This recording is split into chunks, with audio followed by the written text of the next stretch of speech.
निखिल आणि महत्त्वाची बातमी, चुकलो तर कान धरा पण रिकामं ठेवू नका अशी विनंती धनंजय मुंडेंनी पक्षाकडे केली आहे। कर्जत मधल्या राष्ट्रवादीच्या मेळाव्यामध्ये धनंजय मुंडेंनी प्रदेशाध्यक्ष सुनील तटकरे यांच्याकडे स्टेजवरूनच ही विनंती केली। मुंडेंच्या या विनंतीवर विचार केला जाईल असं अजित पवार म्हणाले, तर मुंडेंना रोजगार हमी योजनेवर काम द्या अशी टीका जरांगेंनी केली आहे। चुकलो तर कान धरा पण रिकामं ठेवू नका अशी विनंती धनंजय मुंडेंनी पक्षाकडे केली आहे। कर्जत मधल्या राष्ट्रवादीच्या मेळाव्यात धनंजय मुंडेंनी प्रदेशाध्यक्ष सुनील तटकरे यांच्याकडे स्टेजवरूनच ही विनंती केली। मुंडेंच्या या विनंतीवर तटकरेंनी योग्य वेळी संधी देऊ असं म्हटलं, तर मुंडेंच्या विनंतीचा विचार केला जाईल असं अजित पवार यांनी म्हटलंय। मार्गदर्शन करत राहावं, चुकलो तर कान धरा, नाही चुकलो पण आता विनंती करतो।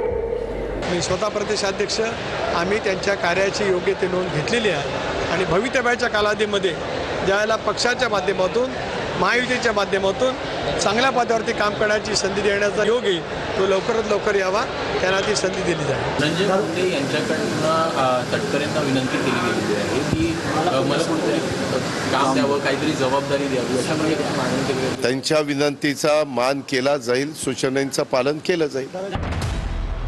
संतोष देशमुख हत्या प्रकरणात धनंजय मुंडेंचा निकटवर्तीय वाल्मिक कराड तुरुंगात गेला। त्यानंतर धनंजय मुंडेंना सुद्धा मंत्रिपदाचा राजीनामा द्यावा लागला आणि मुंडेंच्या जागी भुजबळ मंत्री झाले। त्याच भुजबळांनी धनंजय मुंडेंना ओबीसी आरक्षणाबाबतच्या कामात सहभागी होण्याचा सल्ला दिला। एक काम जरूर आहे आपल्याकडे, बाकीचं ते काय अजितदादा बघतील।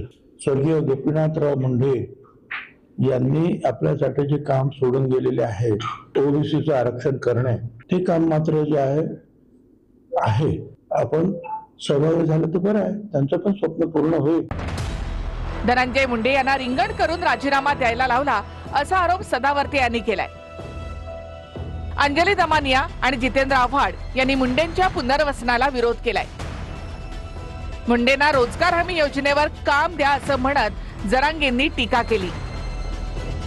रिंगण करून आधी मुंडे म्हणजे धनंजय मुंडेंना जे राष्ट्रीय नेते आहेत ओबीसींचे, जे ओबीसींचं श्रद्धास्थान आहेत, त्यांना तुम्हाला सांगतो त्रास दिला, त्यांना राजीनामा काही काळ द्यायला लावला, मुंडे साहेबांना द्यायला लावला। धनंजय मुंडे यांना जनतेच्या कुठल्याही कामापासून दूर ठेवावं असं माझं स्पष्ट मत आहे। त्यांचा आता वेळ जात नाहीये, मला काहीतरी काम द्या असं त्यांनी साकडं आता तटकरेंपुढे घातलंय। तर आता त्यांच्या स्थानिक स्वराज्य संस्थेच्या निवडणुका आहेत, पक्षबांधणीची कामं आहेत, अशी असंख्य कामं आहेत, त्यांनी पक्षाची कामं करावी, पण जनतेच्या कुठल्याही पदावर हा व्यक्ती परत आला नाही पाहिजे। ते शेवटी त्यांचा पक्ष आहे, त्यांनी काय निर्णय घ्यावा त्यांचा त्यांनी घ्यावा। फक्त